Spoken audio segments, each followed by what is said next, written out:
Γεια σας παιδιά, σήμερα σας δείξω ένα κόλπο με τράπουλα. Είναι πολύ ωραίο κολπάκι, γι' αυτό πάμε να το δούμε. Λοιπόν, έχουμε μια τράπουλα εδώ. Έχουμε μια τράπουλα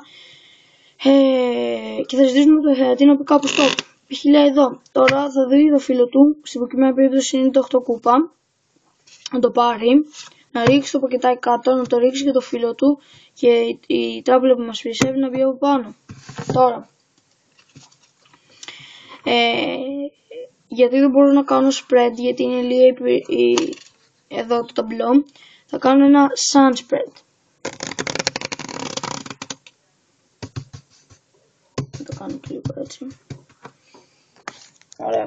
Και άμα δούμε σε ένα σημείο υπάρχει ένα δεκάρι ανοιχτό, face up. Αυτό το δεκάρι μάλλον μας αποδεικνύει ότι 10 φύλλα μετά θα είναι και το φύλλο του θεατή. Πάμε μαζί. 1, 2, 3, 4, 5, 6, 7, 8, 9 και είναι το 7 κούπα το φύλλο του θεατή. Θα κάνω και την εξήγηση τώρα γιατί είναι πολύ μικρό το βίντεο. Πάμε να το δούμε. Ναι, πάμε να το δούμε. Λοιπόν, αυτό που πρέπει να κάνουμε είναι να έχουμε ρίξει ένα πολύ μικρό στήσιμο στην τράπουλα. Δηλαδή θα διαλέξουμε όποιο φύλλο μου θέλουμε, π.χ. διαλέγουμε μια ντάμα. Όποιο φύλλο. Εκεί να κοιτάξουμε, δηλαδή άμα είναι ένα 7 θα πάμε, τώρα στην προκειμένη περίπτωση είναι ντάμα. Η ντάμα συνήθως μετράει και οι παππούδες, δηλαδή μετράνε για 10. Και θα πάμε κάτω στην τράπουλα. Θα ρίξουμε 1, 2, 3, 4, 5, 6, 7, 8, 9 και το 10ο φύλλο θα βάλουμε την ντάμα μας που θα μπει face up και όλη η τράπουλα από πάνω της. Τώρα δεν θα επιχειρήσουμε να ανακατέψουμε γιατί μπορεί να χαθεί, που σίγουρα θα χαθεί. Ή και να ανακατέψουμε στα μπροστινά. Τέλος πάντων, τώρα λέμε το θεατή να πει κάπου stop. Θα το περάσουμε λίγο με γρήγορα αυτά εδώ κάτω τα 10 περίπου, για να μην φανεί και ότι είναι και ανοιχτή η ντάμα. Περάσουμε δηλαδή πολύ γρήγορα. Π.χ. λέει κάπου εδώ stop. Είναι το 7. Είναι το 7 τριφύλι. Θα το πούμε να το πάρει. Εκεί π.χ. θα το ξαναβάλω λίγο μέσα γιατί έχασα. Θα του ζητήσουμε να διαλέξει ένα φύλλο αρχικά. Π.χ. είναι το 2. Το 2 τριφύλι. Αυτό το πακετάκι που έχει κάτω το φύλλο θα το αφήσουμε κάτω.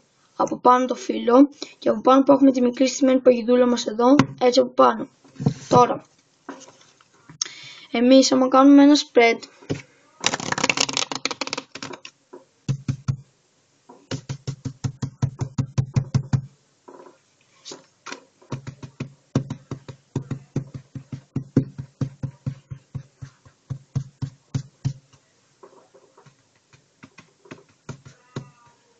θα δούμε, θα